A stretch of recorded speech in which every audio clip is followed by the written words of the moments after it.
जय हिंद दोस्तों। तो यूथ स्कूल में फिर से आपका स्वागत है। आज मैं आपको बताने जा रहा हूँ कि यूथ इंग्लिश क्लासेस भगवानपुर में 12th की न्यू बैच का प्रारंभ हो चुका है और आज लगभग 3 क्लास समाप्त हो चुके हैं, जिसमें मैं पहला क्लास का वीडियो आप लोगों के समक्ष रख रहा हूँ और आशा करता हूँ कि ये वीडियो आपको ज़बरदस्त लगेगा। और इस चैनल को आप सब्सक्राइब करें, लाइक करें और शेयर करें अपने दोस्तों के साथ। और एक बार यूथ इंग्लिश क्लासेस भगवानपुर को विज़िट करें, एक बार सर से मिले और उनके पढ़ाई के तरीके को समझे और अच्छा लगे तो एक बार ज्वाइन करें। तो 12th का जो बैच है वो 7:30 सुबह से प्रारंभ हो गया है और एक 8:30 से है।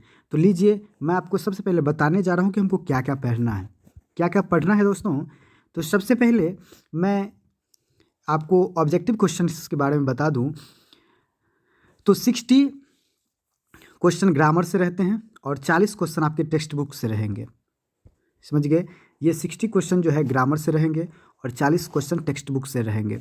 उसमें प्रोज और पोएट्री टेक्स्ट बुक में आते हैं। ग्रामर में जो हम लोगों को पढ़ना है, प्रीपोजिशन पढ़ना है, आर्टिकल पढ़ना है, time and tense, syntax, voice, narration, combination, degree, change into negative, ये सब हमको पढ़ना है। तो सबसे पहले जो पहला चैप्टर हम आर्टिकल स्टार्ट कर रहे हैं, पहली क्लास में आर्टिकल, और आप लोगों के सामने ये वीडियो डाल रहा हूँ ताकि जो बच्चे अब्सेंट रहते हैं उनको सुविधा मिल सके। जो बच्चे किसी कारणवश लेट हैं, क्लास नहीं ज्वाइन कर पाए हैं, उनके लिए भी यह बेटर रहेगा। तो चलते हैं, हम आगे बढ़ते हैं आर्टिकल की ओर। तो सबसे पहले हमको समझेंगे कि आर्टिकल क्या है। आर्टिकल दोस्तों, आर्टिकल का हिंदी नाम आपको पता है? आर्टिकल का मतलब होता है उपखंड। उपखंड। तो ए एन डी को आर्टिकल्स कहा जाता है। हम लोगों को पहले से ही पता है कि ए एन डी को आर्टिकल्स कहा जाता है और इसे डिटरमाइनर्स के अंतर्गत रखा गया है। अब बोलिएगा सर डिटरमाइनर्स क्या होता है, बताइए। तो डिटरमाइनर्स वह शब्द होता है जो नॉन के तुरंत पहले रखा जाता है, यानी ए एन डी को भी हम नॉन के पहले ही प्रयोग करते हैं। अब डिफिनिट आर्टिकल किसे कहते हैं? तो दी को डिफिनिट आर्टिकल कहा जाता है और इनडिफिनिट आर्टिकल ए एन को कहा जाता है इनडिफिनिट आर्टिकल। ए और एन का शाब्दिक अर्थ एक या कोई होता है, जबकि दी का शाब्दिक अर्थ नहीं होता है। अब यूज ऑफ ए एन की जो यूज कहाँ कहाँ किया जाता है ए एन का, उसका प्रयोग हम लोग विस्तार से पढ़ेंगे। ए एन का प्रयोग सिंगुलर काउंटेबल नॉन के पहले किया जाता है। ए एन का प्रयोग कहाँ करेंगे? सिंगुलर काउंटेबल नॉन के पहले किया जाता है। अब जिसको गिन सकते हैं और संख्या केवल और केवल एक हो, गिन भी सकते हैं और संख्या केवल एक हो, तो हम ए एन का प्रयोग करेंगे। अब देखिए, ए बॉय, एक लड़का का बोध हो रहा है इसलिए ए लगाए। A girl, an ant, an apple. समझ गए? कहाँ प्रयोग करना है? सिंगुलर होना चाहिए, काउंटेबल होना चाहिए, वाटर के साथ नहीं लगाएंगे, सिंगुलर के साथ लगाएंगे। नेक्स्ट में देखिए, अब क्या है कि हम ए एन का प्रयोग कहाँ कहाँ करेंगे।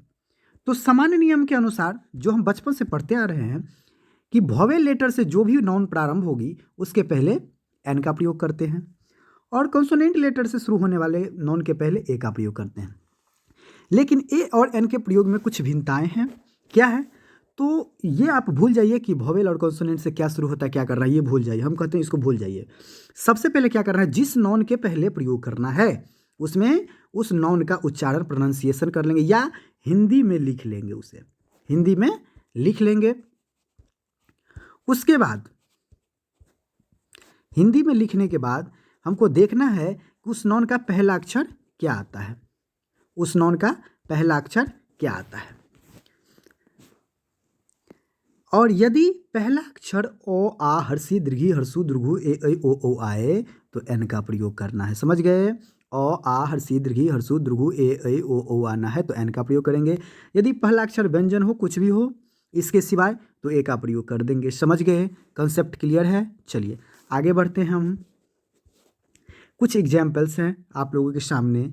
जैसे होटल है तो होटल ह आया ना पहला, तो ए का प्रयोग किए। यूनियन देखिए, Y U N I O N, union, U से शुरू है लेकिन यू क्या है? ए ई आई ओ यू भवेल है, फिर भी हम ए का प्रयोग करें क्योंकि हमको हिंदी के प्रोनाउंसिएशन के अनुसार हमको प्रयोग करना है। हेलीकॉप्टर, एच आया, यहीं पे देखिए एच यहाँ पे। ऑनेस्ट है तो हम ऑनेस्ट ओ लिखे, ओ आया तो यानी ओ आ हर्षी दीर्घी हर्षु दीर्घु ए ऐ ओ रहेगा तो एन का प्रयोग। ओ आया तो एन, ओ आया तो एन, ए आया तो एन, ई आया तो एन, ए आया तो एन, ओ आया तो एन। देखिए इस समय देखिए आप, ठीक है।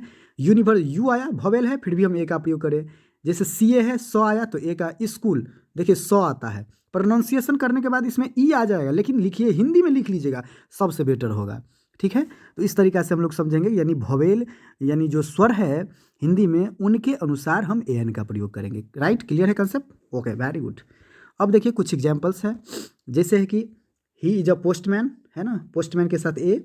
डॉक्टर्स है, डॉक्टर्स के पहले नो आर्टिकल कुछ नहीं लगा, क्यों नहीं लगेगा? क्योंकि संख्या बहुत ज़्यादा है, एक होनी चाहिए, संख्या एक। टेबल ए लगा, ऑनेस्ट बॉय एन लगा, बी ए बॉय आया तो ए, स्टूडेंट ए, एग एन, वुमन औरत एक, गुड टीचर ए। समझ गए? आगे हम लोग पढ़ेंगे क्लास 2 में क्या क्या पढ़े हैं, सो आगे की क्लास में आज इतना तक ही। धन्यवाद।